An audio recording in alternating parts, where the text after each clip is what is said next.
Bismillahirrahmanirrahim. Assalamualaikum warahmatullahi wabarakatuh. Alhamdulillah alladzi hadana li hadza wa ma kunna linahtadiya laula an hadanallah.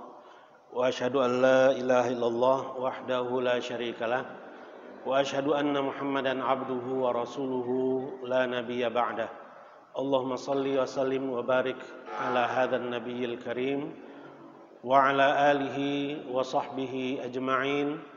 Wa ahyina Allahumma bisunnatih wa mitna fi zumratih ma'al ladzina an'amta 'alaihim minan nabiyyin was-siddiqin wasyuhada'i was-salihin wa hasuna ulaika rafiqa.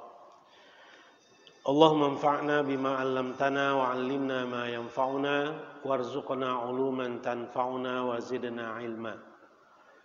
Jamaah sekalian rahimakumullah, alhamdulillah baru saja kita tunaikan sholat subuh berjamaah dan kita akan lanjutkan dengan tawasaw bil haq, tawasaw bis sabar dan tawasaw bil marhamah dengan mengkaji ayat-ayat Allah Subhanahu wa taala yang hari ini kita akan mentadaburi ayat 30 sampai 39 surat Al-Baqarah. Semoga Allah Subhanahu wa taala mencurahkan rahmat dan keberkahannya untuk kita semua. Amin ya rabbal alamin. Tema kita di pagi hari ini tentang surga yang merupakan kampung halaman nenek moyang kita, Adam dan Hawa. Tentunya akan ada beberapa uraian dari kelompok ayat ini 30 sampai 39 ini.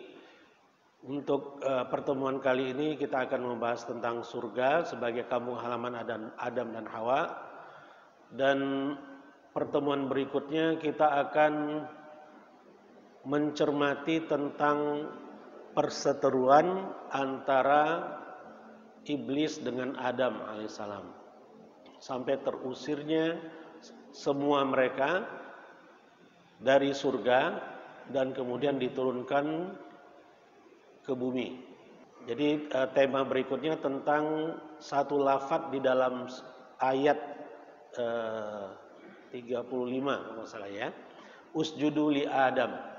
Usjudu li Adam fasajadu illa iblis. Itu di dalam Al-Qur'an ada di 4 surat. Yang lafadznya usjudu li Adam. Kemudian di pertemuan berikutnya lagi kita akan khusus mengurai tentang pernikahan Adam dan Hawa dan pelajaran apa yang bisa kita ambil sebagai keturunan Adam dan Hawa. A'udzubillahi minasyaitonirrajim. Mungkin kita langsung secara cepat saja mungkin ya. Wa idz qala rabbuka lil malaikati inni ja'ilun fil ardi khalifah.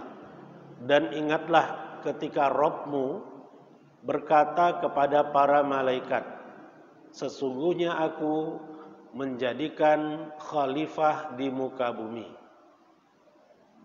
Apa yang dimaksud dengan khalifah di sini? Di dalam tafsir Ibnu Katsir rahimahullah, beliau berkata, Allah Subhanahu wa taala memberitahukan ihwal pemberian karunia kepada Bani Adam dan penghormatan kepada mereka dengan membicarakan mereka di al-malaul a'la, di langit. Ya. Rencana penciptaan Adam dan keturunan-keturunannya dilakukan di langit pembicaraannya. Ya. Jadi ini merupakan satu kehormatan. Maka Allah berfirman, wa idz qala rabbuka lil malaikah. Maksudnya, wahai Muhammad, ceritakanlah hal itu kepada kaummu. Ceritakanlah tentang penciptaan Adam dan Hawa itu kepada objek-objek dakwahmu. Gitu, ya. Baik yang ada di Mekah ataupun yang ada di Madinah. Inni ja'ilun fil ardi khalifah. Yakni suatu kaum yang akan menggantikan satu sama lain, kurun demi kurun dan generasi demi generasi, sebagaimana firman Allah Subhanahu wa taala, huwallazi ja'alakum khalaifa fil ard. Dialah Allah yang menjadikan kamu sebagai khalifah-khalifah di bumi. Surat Fatir ayat 39. Khalifah di dalam ayat 30 surat Al-Baqarah ini bukan khalifah yang kita fahami. Khususnya menurut Al-Imam Ibnu Katsir rahimahullah. Khalifah dari kata khalafa yakhlufu, khalfan. Ana ajlisu khalfal maktab. Saya duduk di belakang meja. Khalfun artinya di belakang. Kenapa khalifah dinamakan khalifah? Karena khalifah adalah pelanjut perjuangan tokoh sebelumnya. Ya, tokoh yang hidup setelah tokoh sebelumnya yang sudah meninggal. Abu Bakar Siddiq radhiyallahu anhu, gelar beliau di awal memerintah adalah Khalifatu Rasulillah sallallahu alaihi wasallam. Orang yang datang setelah Rasulullah dan memimpin umat Islam setelah Rasulullah sallallahu alaihi wasallam. Umar bin Khattab radhiyallahu anhu, di awal beliau ditunjuk sebagai khalifah, gelarnya adalah Khalifati Rasulillah sallallahu alaihi wasallam. Khalifahnya khalifah Rasulullah. Khalifahnya Abu Bakar maksudnya. Ya, jadi khalifah artinya suatu kaum yang akan menggantikan satu sama lain. Ya, dari generasi ke generasi, dari satu kurun ke kurun berikutnya. Sebagaimana di surat Fatir ayat 39, khalaif jamak dari khalifah. Jadi khalifah jamaknya bisa khalaif, bisa khulafa. Khalifah dalam arti pemimpin, jamaknya khulafa. Khalifah yang ada di ayat ini jamaknya khalaif. Bentuk tunggalnya sama khalifah, tapi jamaknya beda. Ini yang diingatkan oleh Al-Imam Ibnu Katsir rahimahullah tentang khalifah. Ya, khalifah di sini ya kita semua yang telah menggantikan orang tua kita atau kakek kita. Kita datang setelah mereka. Nanti anak kita akan melanjutkan kelanjutan dari keluarga besar kita. Jadi itu arti khalifah yang ditekankan oleh Al-Imam Ibnu Katsir rahimahullah. Itulah penafsiran khalifah yang benar, kata Imam Ibnu Katsir. Bukan pendapat orang yang mengatakan bahwa Adam merupakan khalifah Allah Subhanahu wa taala di bumi dengan berdalilkan firman Allah, ini ja'ilun fil ardi khalifah. Walaupun tetap saja ada mufassir, ya, ahli tafsir yang mengatakan khalifah artinya pemimpin. Tetap ada saja di dalam rujukan-rujukan tafsir. Tapi yang dikuatkan sekali lagi oleh Al-Imam Ibnu Katsir rahimahullah, khalifah adalah suatu kaum yang akan menggantikan satu sama lain, kurun demi kurun, generasi demi generasi. Ya, jadi khalifah itu bukan hanya satu, ya kita semua khalifah. Qalu ataj'alu fiha may yufsidu fiha wa yasfikud dima. Para malaikat berkata, apakah engkau ya Allah akan menjadikan di bumi itu orang atau makhluk yang akan melakukan kerusakan di dalamnya dan akan menumpahkan darah? Abdul Razak dari Muammar dan dari Qatadah berkata, berkaitan dengan firman Allah ini, seolah-olah Allah Subhanahu wa taala memberitahukan kepada para malaikat bahwa apabila di bumi ada makhluk, maka mereka akan membuat kerusakan dan menumpahkan darah di sana. Perkataan malaikat ini bukanlah sebagai bantahan kepada Allah Subhanahu wa taala sebagaimana yang diduga sebagian orang. Karena malaikat disifati Allah sebagai makhluk yang tidak dapat menanyakan apapun yang tidak diizinkannya. Malaikat adalah makhluk yang tidak punya inisiatif. Mereka hanya berbuat kalau ada perintah. Mereka laksanakan apa yang diperintahkan dan mereka tidak pernah melanggar apapun yang diperintahkan kepada mereka. Ya. Kalau diperintahkan sesuatu ya sudah itu saja yang dilakukan, nggak punya inisiatif untuk melakukan yang lainnya.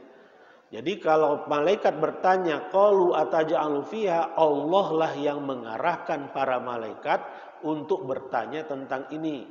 Karena pertanyaan ini akan berguna bagi kita. Seringkali ada yang bertanya kepada penceramah bukan karena dia nggak tahu, tapi supaya jawabannya diketahui oleh semuanya gitu.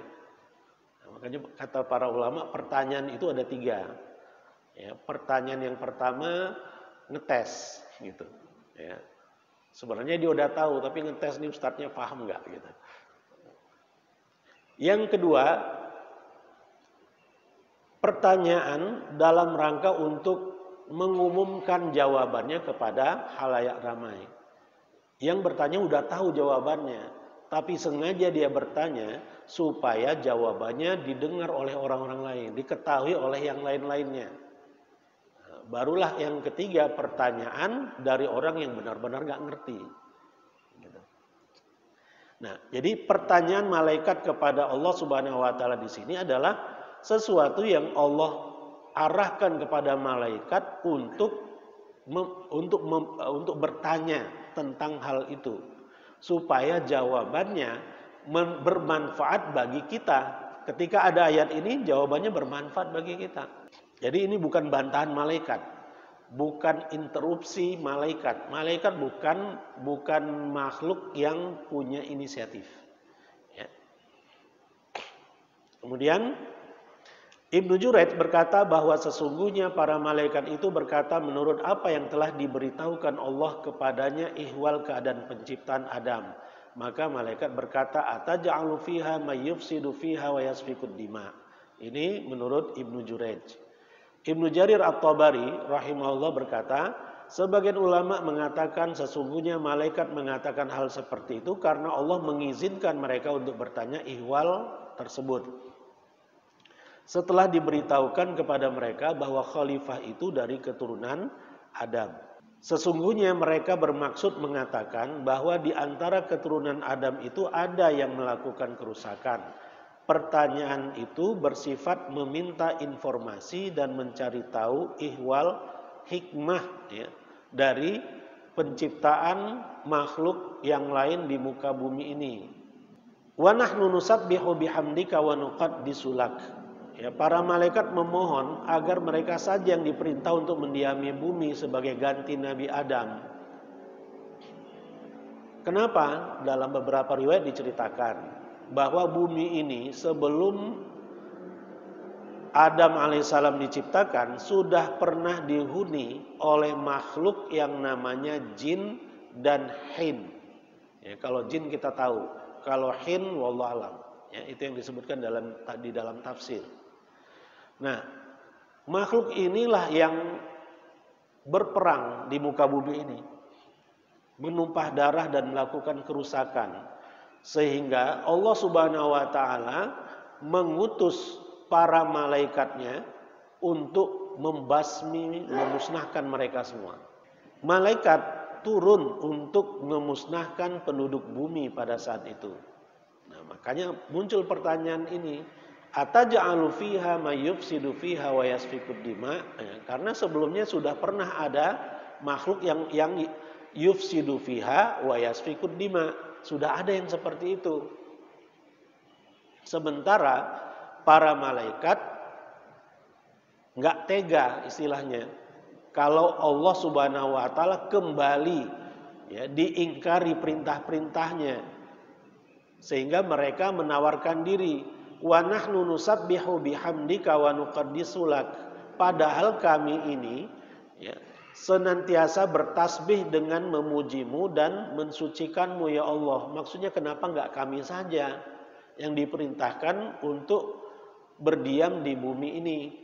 Jawaban Allah Subhanahu wa taala, qala inni a'lamu ma la ta'lamun. Ya, sesungguhnya aku lebih tahu apa-apa yang tidak kalian ketahui. Maka Allah Subhanahu wa taala berfirman sebagai jawaban atas mereka, yakni aku mengetahui kemaslahatan yang baik dalam penciptaan spesies yang suka melakukan kerusakan seperti yang kamu sebutkan itu. Dan kemaslahatan itu tidak kamu ketahui, karena aku akan menjadikan di antara mereka para nabi, para rasul, orang-orang soleh dan para wali. Ya, malaikat nggak tahu, ya, dikiranya sama saja dengan makhluk yang sudah ada sebelumnya. Ya. Malaikat belum tahu bahwa di antara manusia-manusia ciptaannya, ya, ada kalangan nabi, ada rasul, ada orang-orang soleh, ada para wali. Para malaikat nggak tahu itu. Wallahu alam, mungkin gara-gara itulah malaikat seringkali mengapresiasi kebaikan-kebaikan kita. Ya. Ketika kita keluar dari rumah tadi pagi, ya, menuju masjid ini, ada malaikat yang mendoakan ketika kita niat infak. Ya, sejak keluar rumah kita niat untuk berinfak. Allahumma a'ti munfiqan khalafan. Ya Allah, berikanlah orang yang berinfak itu ganti dari apa yang dia infakkan. Gitu. Begitu juga ketika kita sudah ada di masjid ini sekarang. Rasulullah SAW bercerita, majtama'a qaumun fi baitin min buyutillah. Tidaklah berhimpun suatu kaum di salah satu rumah dari rumah-rumah Allah. Yatluna kitab Allah, mereka bacakan kitab Allah. Wa yatadarasunahu bainahum, dan mereka pelajari kitab Allah itu di dalamnya, illa kecuali haffathum nazalat alaihimus sakinah, akan turun ketentraman pada diri mereka. Wa ghasyiyatuhumur rahmah, rahmat Allah akan meliputi mereka. Wa haffathumul malaikah, dan para malaikat pun akan mengelilingi mereka. Jadi di sekeliling kita ini banyak malaikat ini. Ya. Mereka sangat mengapresiasi majelis-majelis seperti ini. Ya.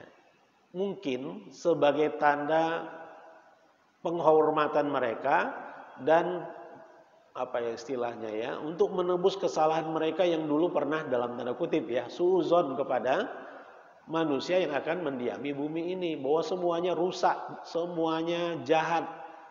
Ternyata enggak, gitu. Ada yang soleh-soleh seperti Bapak Ibu semua di sini, gitu. Ya. Yang tidak diketahui oleh malaikat.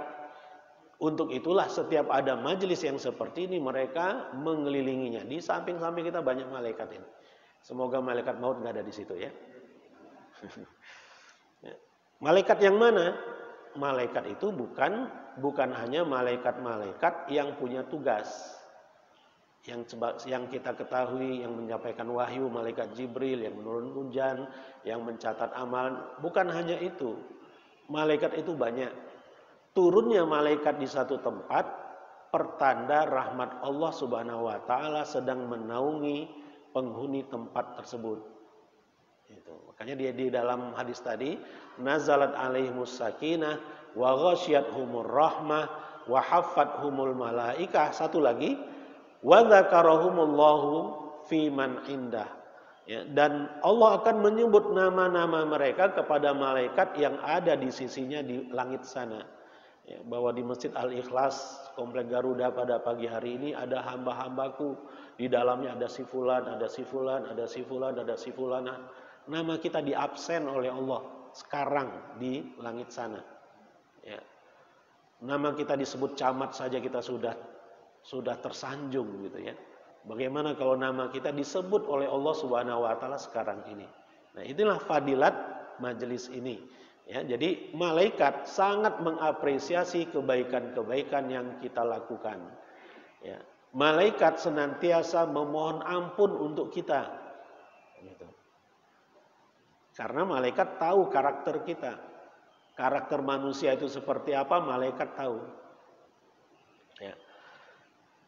Dan di bagian akhir juz pertama dari surat Al-Baqarah, kita dapatkan cerita tentang dua malaikat kan, Harut wa Marut. Ya. Wattaba'u ma tatlu syayatinu ala mulki Sulaiman wa ma kafara Sulaiman walakinna syayatina kafaru yu'allimuna an-nasa sihr wa ma unzila 'alal malakaini bi Babila Haruta wa Marut.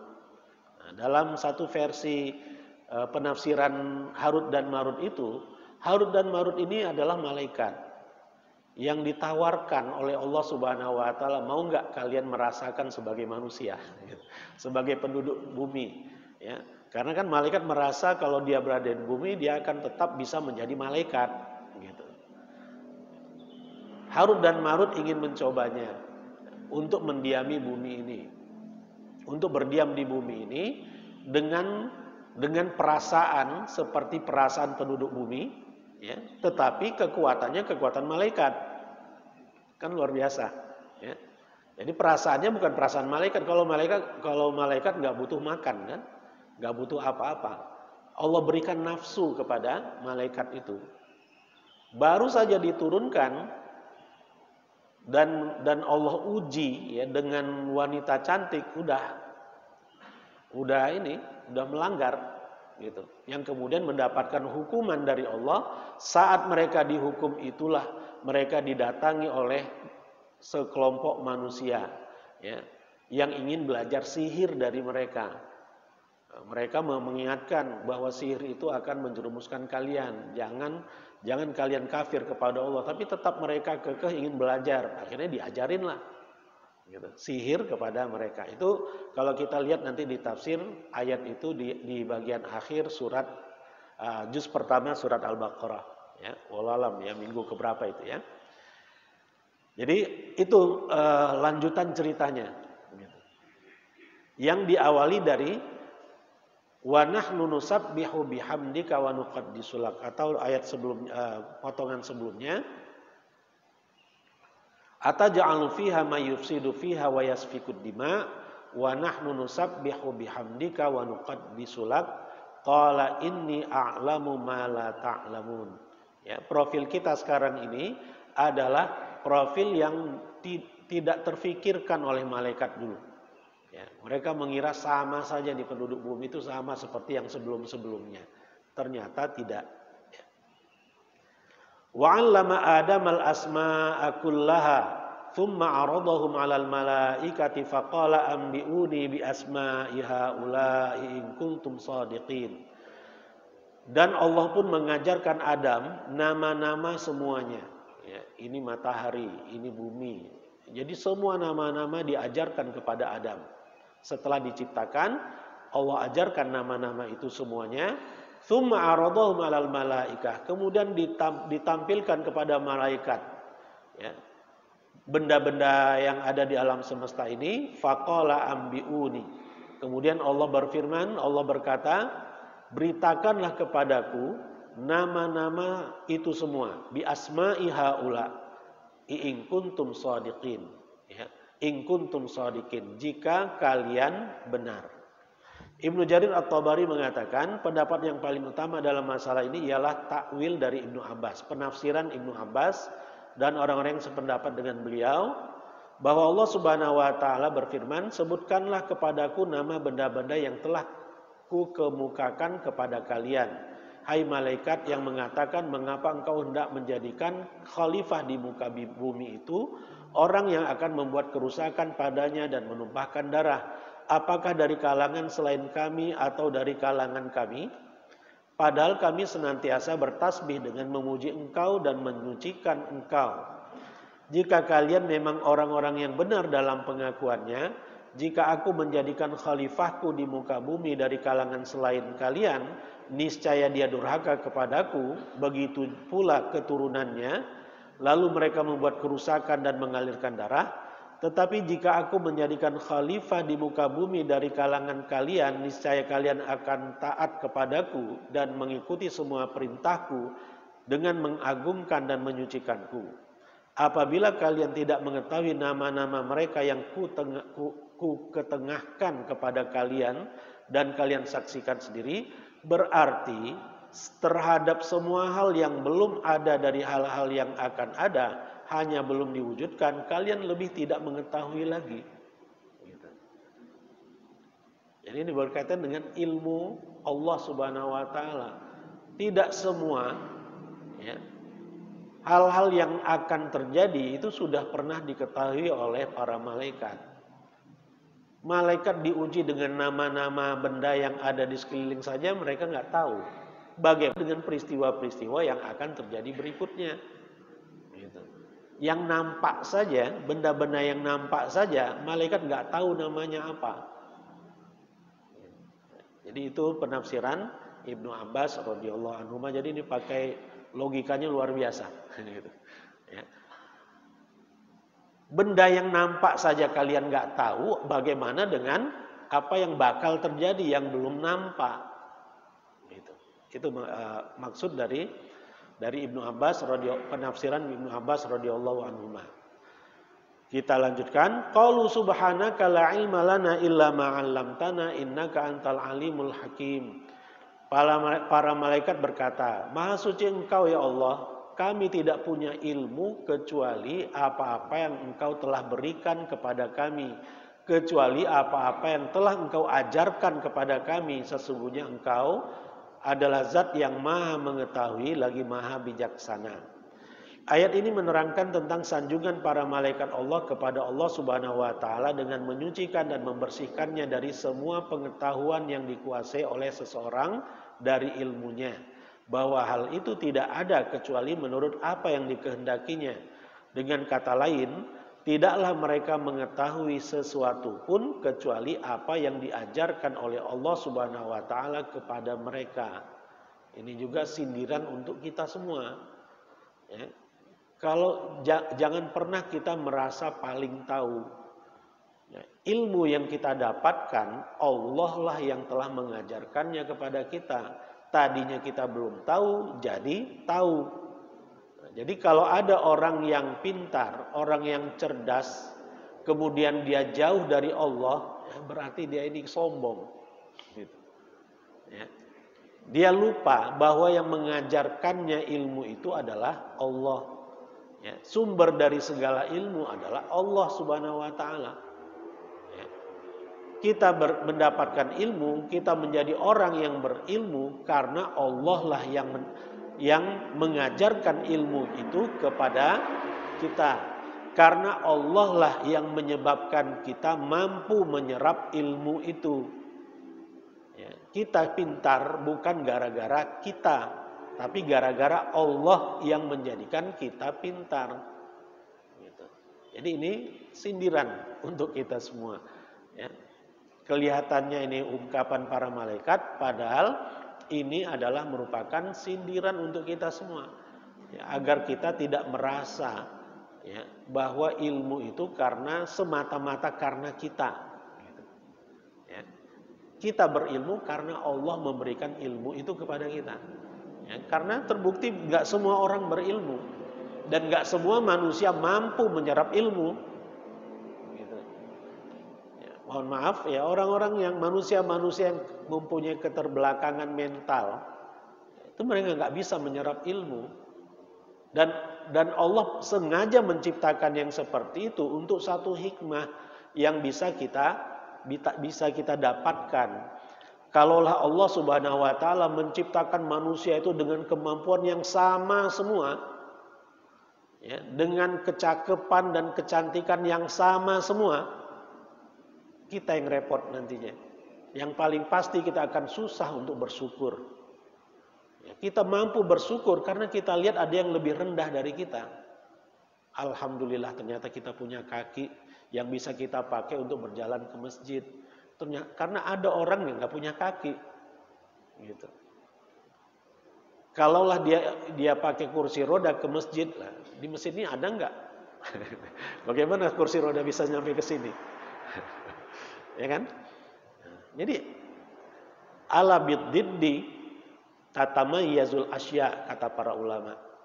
Ketahuilah dengan adanya lawan, ya, sesuatu itu akan mempunyai mizah, mempunyai kelebihan. Ya. Lawan sempurna, ya kurang sempurna atau tidak sempurna. Gitu. Ketika kita bisa melihat, bisa membedakan warna-warna yang ada di sekeliling kita pantas bersyukur dan wajib bersyukur. Karena ada sebagian manusia yang sama sekali tidak bisa melihat sejak lahirnya malah. Atau ada manusia yang bisa melihat tapi tidak bisa membedakan warna. Semuanya hitam putih. Saya pernah lihat rekamannya itu ya. Orang yang buta warna kemudian diberi alat kacamata yang bisa menjadikan dia melihat semuanya berwarna. Gitu. Ya ibarat dulu ketika ya saya masih SD gitu ya, lihat televisi berwarna itu sesuatu banget. Nonton TV itu di tetangga, ya, di tetangga yang punya TV, nggak semua rumah punya TV, ya, dan itu juga hitam putih TV-nya. Ya. Sekali bertamu ke rumah yang kaya raya, TV-nya berwarna, wah tuh sampai ke rumah itu udah cerita itu warna-warna jasnya ini gitu. Senangnya minta ampun. Nah, kira-kira seperti itulah.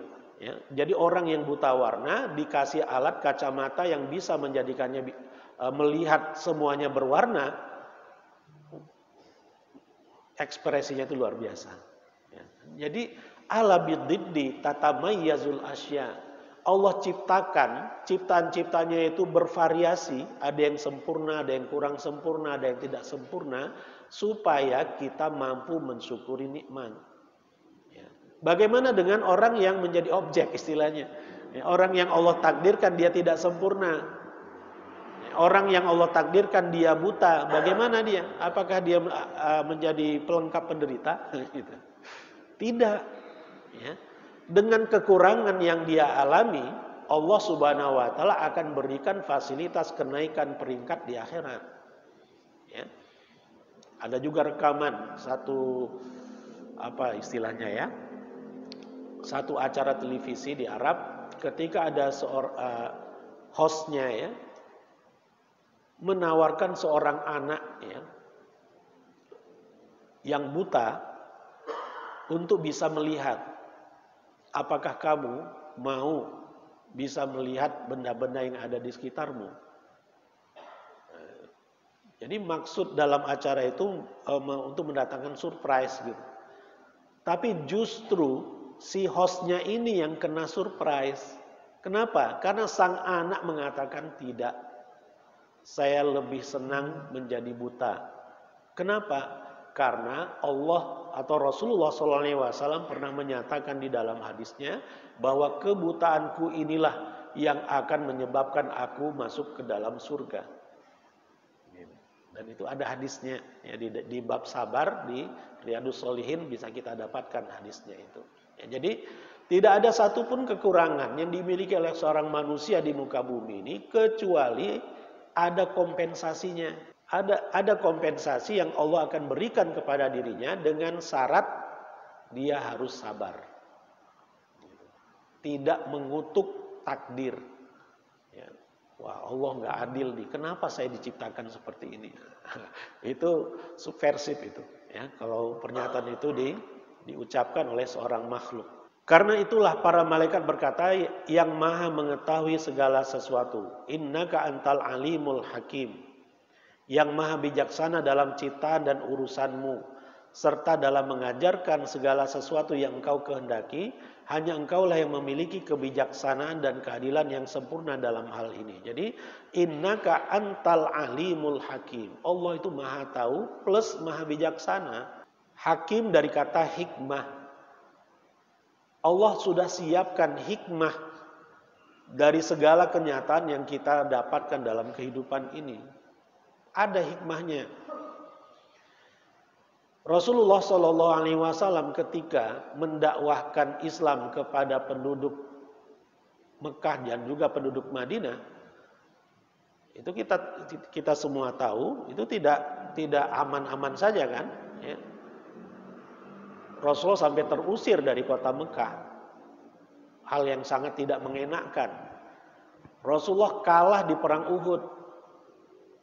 Terluka berdarah-darah di perang Uhud. Allah yang mentakdirkan itu kepada Rasulnya. Tapi hikmahnya akan muncul di kemudian hari. Ya, karena sejarah perjalanan hidup Rasulullah SAW ini sudah selesai, ya, kita bisa mengambil hikmah sekarang. Ya, gara-gara perang Uhud, kemenangan orang-orang Quraisy dalam perang Uhud, kelihatannya mereka semakin merasa jumawa gitu. Ya mungkin kalau ibarat klub olahraga mereka udah jarang latihan lagi gitu. Ya, sudah menganggap paling super gitu. nggak pernah latihan lagi. Nah, ketika perang Ahzab kalah mereka. Perang Uhud tahun ketiga Hijriah, perang Ahzab tahun kelima Hijriah. Ya, orang-orang kafir Quraisy mengundang kabilah-kabilah yang ada di sekitar Mekah dan juga sekitar Madinah untuk bareng-bareng menguasai Madinah. Ternyata nggak mampu. Dengan izin Allah, Allah turunkan mukjizat pada malam itu.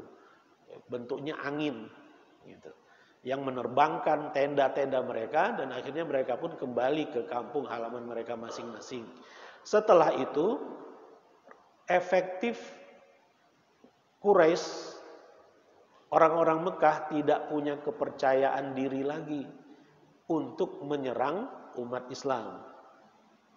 Kekuatan mereka sudah rapuh serapuh-rapuhnya setelah perang Ahzab, setelah perang Khandaq di tahun kelima Hijriah. Kemudian di tahun ke-6 Hijriah, bulan Zulqa'dah, Rasulullah bermimpi umroh ke Mekah. Mimpi seorang Rasul adalah wahyu, adalah perintah.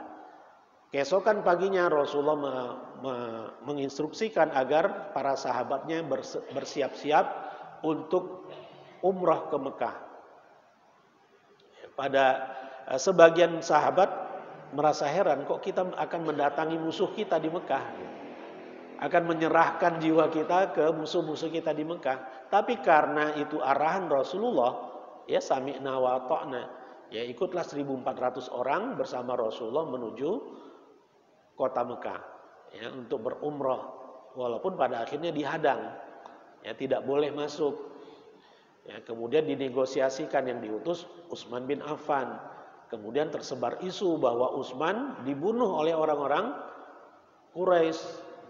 Mendengar isu itu, para sahabat Rasulullah dan para sahabat pun berbaiat di bawah pohon Samurah, ya, yang ada di Aqabah, ya, untuk menebus darah Utsman bin Affan. Peristiwa itu terdengar oleh orang-orang Mekah. Mereka semakin ketakutan. Ya, orang-orang Mekah semakin ketakutan mereka, ya, mendengar bahwa umat Islam, Rasulullah dan para sahabatnya siap mati. Akhirnya justru orang Mekah lah yang mengirimkan negosiator untuk bernegosiasi kepada Rasulullah. Singkat cerita, disepakatilah perjanjian Hudaybiyah. Jadi hikmah itu nggak harus terjadi hari itu. Ya, perang Uhudnya itu tahun ketiga Hijriah, ya. Perjanjian Hudaybiyah itu tahun ke-6 Hijriah. Dan gara-gara perjanjian Hudaybiyah inilah terjadi penaklukan kota Mekah tahun 8 Hijriah. Jadi 3, 5, 6, 8. Jadi hikmah itu bisa bertahun-tahun baru muncul nantinya. Gitu. Nah, jadi innaka antal alimul hakim. Ya, ketika kita dapatkan peristiwa apapun dalam kehidupan kita, yang harus kita pertanyakan kepada diri kita adalah apa hikmahnya. Jadi jangan langsung emosional menyalah-nyalahkan. Orang-orang soleh, ya, orang-orang soleh kalau ada sesuatu yang tidak mengenakkan bagi diri mereka, yang mereka pertanyakan adalah dirinya. Ketika mereka berkendaraan, naik untanya, naik kudanya, naik keledainya, tunggangannya diarahkan ke kanan, tapi dia malah ke kiri. Disuruh berdiri malah duduk. Disuruh berdiri malah dia tetap duduk. Mereka bukan malah memukul hewan kendaraannya, tidak. Mereka tanya kepada dirinya, saya makan apa tadi malam? Gitu.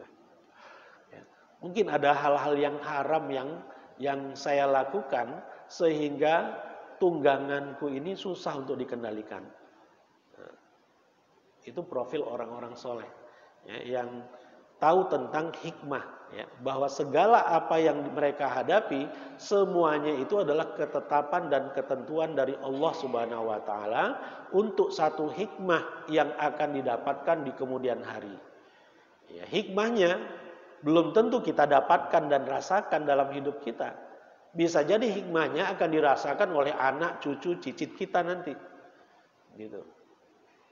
Sebagaimana cerita Rasulullah Shallallahu Alaihi Wasallam. Ini cerita ini kontroversial, ya. Ada yang mengatakan sahih, ada yang mengatakan tidak. Ya kita ambil hikmahnya saja lah. Ya. Cerita Rasulullah Shallallahu Alaihi Wasallam menyuap pengemis buta. Ya. Pengemis buta Yahudi lagi. Ya. Setiap pagi Rasulullah membawa secangkir susu dengan roti kering. Ya. Menyuapi Yahudi buta itu, sambil Yahudi buta itu bercerita tentang kebenciannya terhadap seorang yang namanya Muhammad. Tapi Rasulullah tenang aja. Gitu. Ya. Setiap pagi itu yang Rasulullah lakukan, dan si Yahudi tadi bercerita tentang kebenciannya kepada orang yang sedang menyuapinya. Dan orang yang menyuapinya nggak kapok, besok dilakukan lagi, besok dilakukan lagi. Ya. Sampai kemudian Rasulullah SAW wafat. Abu Bakar Siddiq radhiyallahu anhu bertanya kepada putrinya Aisyah radhiyallahu anha, apakah ada amalan-amalan Rasulullah yang belum aku lakukan, belum aku amalkan? Aisyah pun bercerita tentang kebiasaan Rasulullah tadi. Abu Bakar pun melakoni kebiasaan Rasulullah itu. Beliau datang ke tempat yang ditunjuk, dan memang di situ ada seorang pengemis Yahudi yang buta. Disuapilah Yahudi itu oleh Abu Bakar Siddiq, tapi sayangnya Abu Bakar nggak ngerti teknis menyuapkannya. Gitu. Rasulullah menyuapinya itu dengan mencelupkan roti kering ke susu, baru disuapkan. Nah itu nggak diketahui, juknisnya nggak belum dikuasai oleh Abu Bakar Siddiq. Abu Bakar Siddiq langsung menyuapkan roti kering itu ke Yahudi. Akhirnya Yahudi bertanya, siapa kamu? Ya saya yang biasa menyuapi kamu di setiap pagi di sini. Nggak mungkin. Orang yang menyuapi diriku setiap pagi di sini adalah orang yang lembut, tidak kasar seperti kamu. Gitu. Akhirnya ketahuan lah, ya terbukalah kedoknya. Oke lah kalau gitu benar, ya saya bukan orang yang biasa menyuapi kamu. Mana orang yang biasa menyuapiku? Sudah meninggal. Siapa dia? Muhammad. Ya. Mendengar nama Nabi Muhammad SAW, pengemis Yahudi buta itu pun tersentuh hatinya dan kemudian masuk Islam. Ya. Ini dari satu versi ceritanya seperti itu. Jadi hikmah ya dari tindakan Rasulullah menyuapi Yahudi itu baru dirasakan, disaksikan oleh Abu Bakar. Sementara Rasulullah sudah wafat. Ya, yang paling pasti sampainya Islam ke Tangerang ini gak disaksikan oleh Rasulullah di masa hidupnya. Ya, yang disaksikan oleh Rasul di masa hidupnya Islam itu hanya di sekitar Jazirah Arab, bahkan Mekah Madinah saja. Gitu. Jadi hikmah dari sesuatu gak harus kita yang akan menyaksikannya. Ya. Yang penting kita berperan untuk melakukan kebaikan-kebaikan itu. Masalah hikmah ya kita serahkan kepada Allah Subhanahu wa taala. Qala ya Adamu ambihum bi asma'ihim.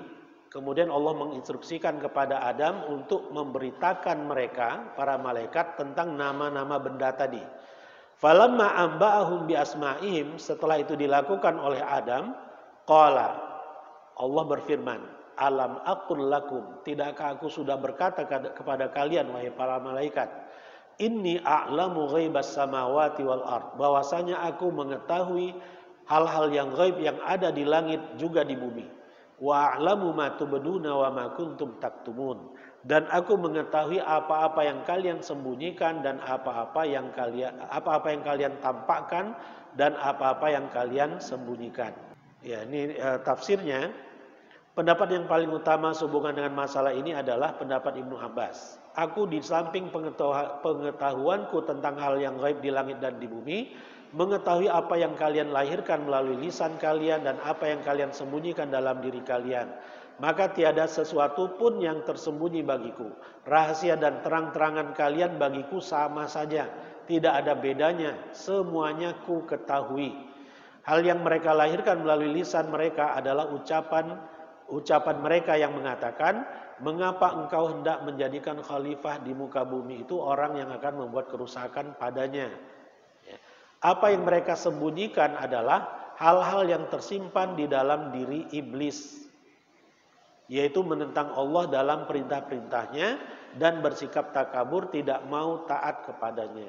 Jadi ini kan ceritanya iblis sudah ada di langit bersama malaikat. Iblis dari ras apa dia? Kalau kita ras manusia, kalau iblis rasnya apa? Jin, ya. Sebagaimana firman Allah di surat Kahfi, ya. Usjudu li Adam fasajadu illa iblis kana minal jinni fafasaqa an amri rabbi. Bahwa iblis dari kalangan jin. Kok bisa kalangan jin sampai di langit? Hidup bersama malaikat di langit. Nah, yang saya dapatkan dari satu riwayat, ya, riwayat tafsir, ketika para malaikat diperintahkan untuk memusnahkan penduduk bumi, malaikat mendapatkan ada satu anak jin. Dan mereka bawa anak jin ini ke langit. Hidup bersama mereka, tumbuh di kalangan para malaikat, mempunyai profil persis seperti profil malaikat. Sampai ketika Allah menciptakan Adam alaihissalam. Disitulah mulai mangkel, gitu. Mulai kelihatan karakter iblis yang sesungguhnya. Ya, sebelumnya baik-baik saja.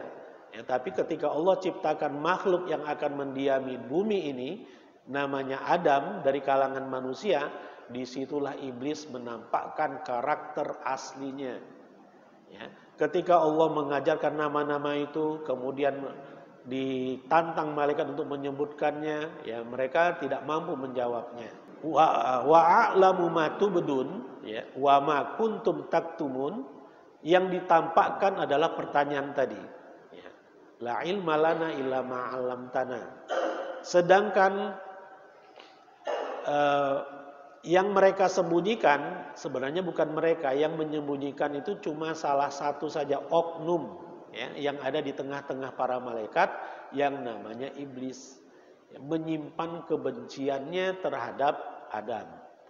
Sampai cerita berikutnya Allah memerintahkan mereka untuk sujud. Wa idz qulna lil malaikati isjudu li adama fasajadu illa iblis. Dan ingatlah ketika kami mengatakan kepada para malaikat, sujudlah kalian kepada Adam, mereka bersujud semuanya kecuali iblis. Aba. Iblis menolak, wastakbar, dan menganggap dirinya lebih mulia, lebih besar, lebih senior, ya, dibanding Adam. Wa kana minal kafirin, dan adalah iblis menjadi bagian dari orang-orang kafir, ya. Hal ini merupakan penghormatan yang besar dari Allah buat Adam dan dapat dilimpahkan kepada keturunannya, kepada kita semua, yaitu ketika Allah memberitahukan bahwa Dia telah memerintahkan kepada para malaikat untuk bersujud menghormati Adam. Kenyataan ini diperkuat pula oleh banyak hadis yang menunjukkan bahwa hal tersebut benar-benar terjadi. Ya, walaupun sebagian ulama tafsir ada yang mentakwilkan sujud di sini artinya menghormati, bukan sujud yang kita fahami. Ya. Atau ada juga yang mentakwilkan sebenarnya mereka sujud kepada Allah, Adam ada di belakang Allah. Seolah-olah mereka sujud kepada Adam, padahal mereka sujud kepada Allah. Tapi semuanya itu terbantahkan oleh riwayat-riwayat hadis yang menyatakan bahwa sujud itu benar-benar terjadi dari para malaikat, termasuk dalamnya iblis yang diperintahkan kepada Adam alaihissalam. Tapi tentunya ini adalah syariat yang tidak berlaku lagi dalam syariat Nabi Muhammad SAW. Ya, dalam syariat Nabi Muhammad SAW kita tidak boleh bersujud kepada siapapun. Menghormati iya, tapi sampai bersujud hanya kepada Allah. Sebagian orang-orang Arab ada yang mengkritisi kebiasaan orang-orang Indonesia jamaah haji, ya, atau masyarakat Indonesia lah yang ada di sana, yang suka tunduk kalau berjalan di depan orang, kan biasa, pamit gitu kan, punten gitu. Nah, itu menurut sebagian mereka nggak benar, nggak boleh. Ya. Makanya karakter orang-orang Arab yang ada sekarang, khususnya orang-orang Madinah, ya, terbentuk juga, ya, dengan nilai-nilai akidah ini. Ya. Mereka bukannya nggak sopan, tapi mereka ingin mengamalkan arahan itu, bahwa seorang manusia itu tidak boleh bersujud kepada manusia yang lain, semuanya sama. Menghormati wajib, begitu. Tapi teknis menghormatinya itu harus dipilah dengan cara yang tidak mengarah ya kepada hal-hal yang tidak disenangi oleh Allah Subhanahu wa taala. Nah, kalau cium tangan masih ada ya. Itu masih bisa kalau cium tangan. Itu ada sebagian ulama, sebagian sahabat yang melakukannya ya. Yang salah adalah kalau ada orang yang tersinggung ketika dia tangannya nggak dicium. Ya, orang yang salam kepada dia, kenapa nggak cium tangan? Nah, itu yang salah. Nah, itu sudah ada benih-benih wastakbar, gitu. Ada benih-benih takabur ketika ada yang tersinggung. Semuanya cium tangan, kenapa ini nggak mau cium tangan? Nah, gitu. Nah, itu nggak boleh ada. Ya. Ya, kalau orang-orang soleh, ya sebagian ya sikap. Kalau sikap ini kan ijtihad ya. Ada yang malah dia menolak tangannya dicium oleh siapapun. Tapi kalau untuk anak, untuk mengajar anak ya itu hak kita sebagai orang tua untuk mengajarkan kesopanan kepada anak. Tapi jangan pernah kita menyimpulkan kalau tidak cium tangan berarti nggak sopan. Ya. Kalau di Sumatera itu jarang-jarang anak cium tangan kepada orang tua. Karena itu bukan adat mereka di sebagian daerah. Ya. Jadi keluarga-keluarga yang ada di Sumatera itu tidak mengajarkan cium tangan itu kepada anak-anak mereka. Sebagian ya, enggak semuanya. Ya, jadi jangan cepat-cepat kita menyimpulkan ketika ada seorang anak bersalaman dengan orang tuanya dia tidak cium tangan, berarti anak ini nggak sopan ini. Nggak bisa. Tergantung adat istiadat setempat. Kemudian semua malaikat sujud kepada Adam kecuali iblis. Ia menolak, tidak mau ikut bersama-sama para malaikat yang sujud. Iblis membangkang dan takabur, dia termasuk orang-orang yang kafir. Allah berfirman kepada iblis, mengapa kamu tidak mau bersujud kepada makhluk yang kuciptakan dengan tangan kekuasaanku sendiri ketika kuperintahkan kamu melakukannya? Iblis menjawab, aku lebih baik daripada dia. Ana khairum minhu. Aku tidak akan bersujud kepada manusia yang engkau ciptakan dari tanah liat. Jadi ini poin ini akan lebih dalam kita bahas di pertemuan yang lain insyaallah. Wa qulna ya Adam uskun anta wa zaujukal jannata wa kula minha ragadan haitsu syi'tuma wa la taqraba hadhihi syajarata fatakuna minadh dhalimin. Allah Subhanahu wa taala berfirman mengabarkan kemuliaan yang dikaruniakannya kepada Adam setelah dia memerintahkan para malaikat untuk bersujud kepada Adam, maka mereka pun bersujud kecuali iblis, bahwa dia memperkenankan Adam untuk tinggal di surga di mana saja yang ia sukai, memakan makanan yang ada di surga sepuas-puasnya, makanan yang banyak, lezat lagi baik. Nah, jadi ini kita perhatikan ya. Di ayat 30, wa idz qulna lil malaikati inni ja'ilun fil ardi, kan?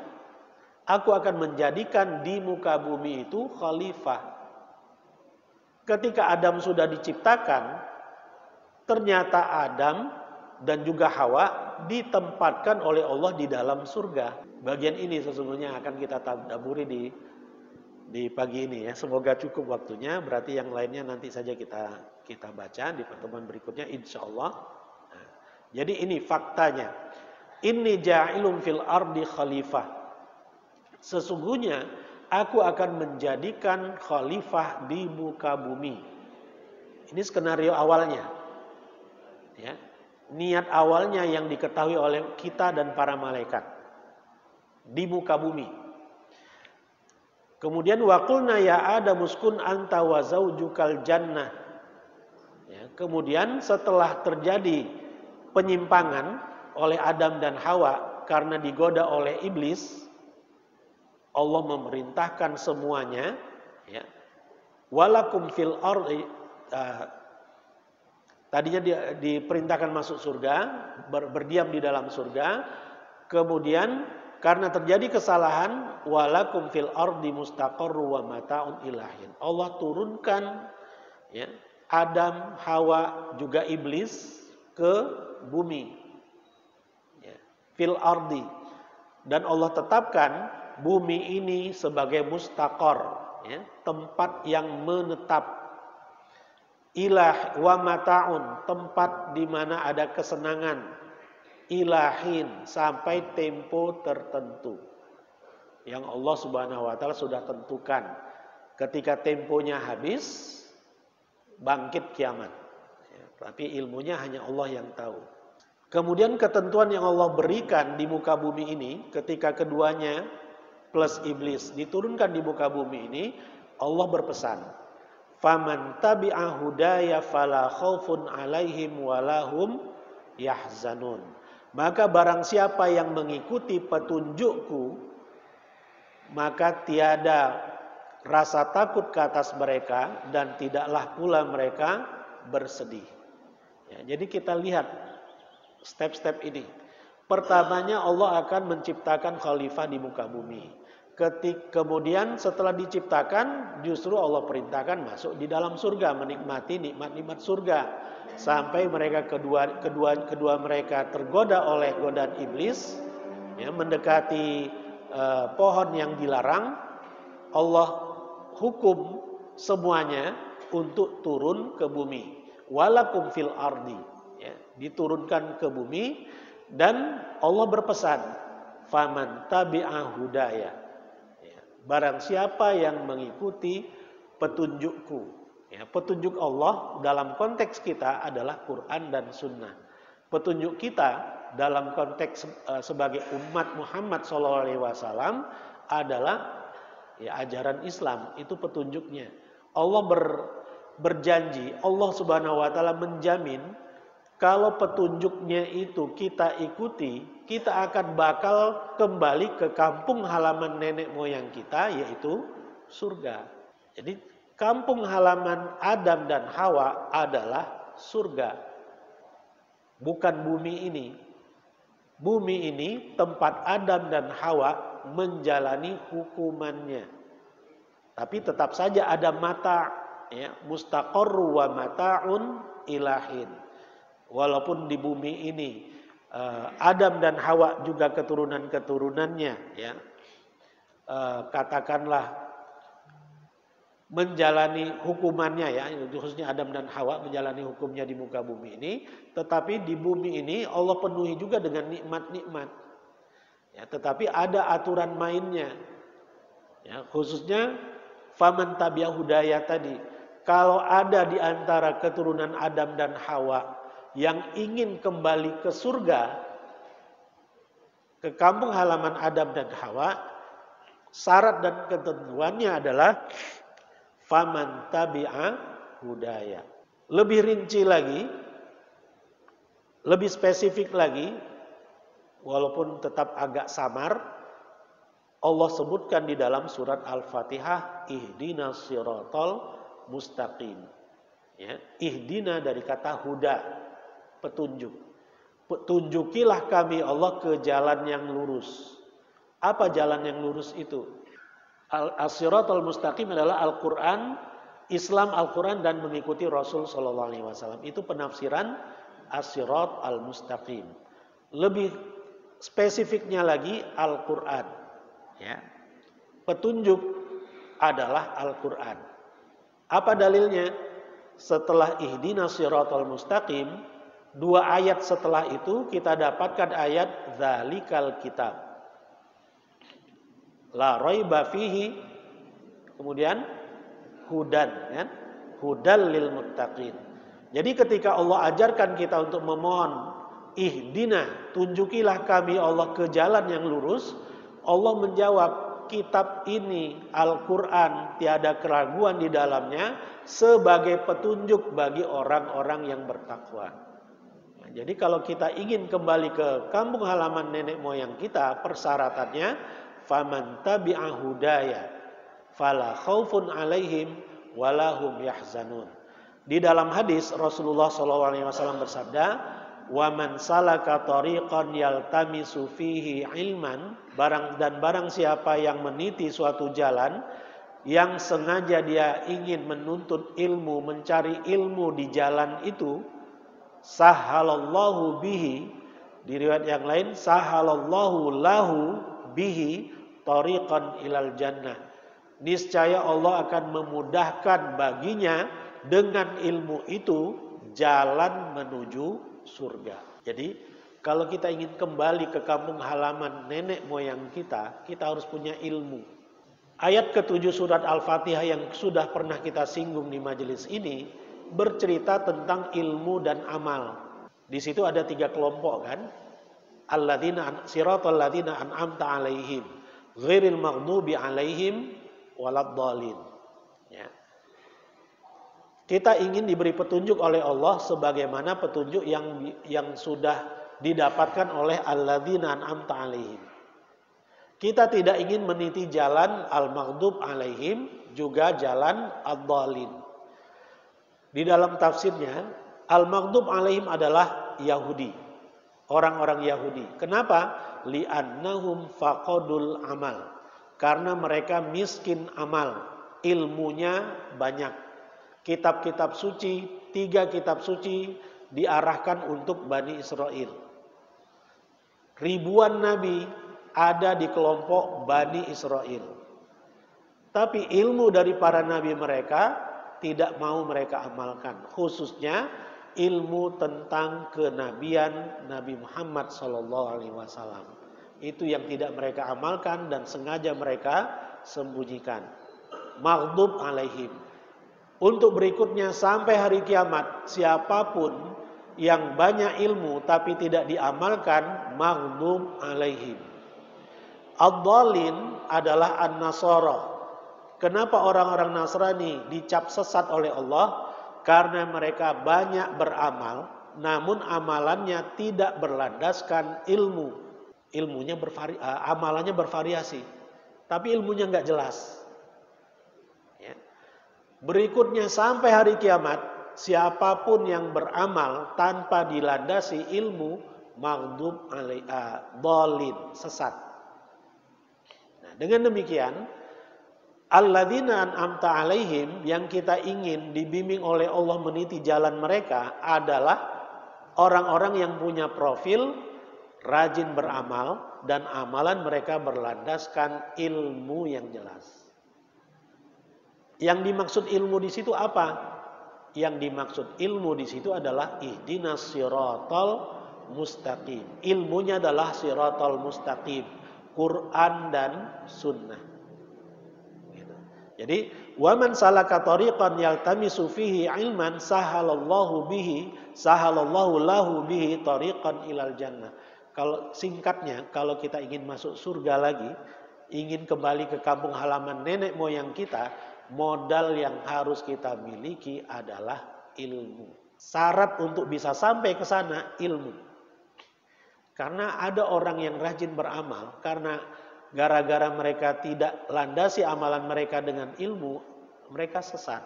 Di akhirat nanti ketika ditimbang, 0. Ya. Sebagaimana firman Allah di surat Kahfi. Ya. Qul hal nunabbi'ukum bil akhsarina a'mala alladzina dhalla sa'yuhum fil hayatid dunya wa hum yahsabuna annahum yuhsinuna sun'a.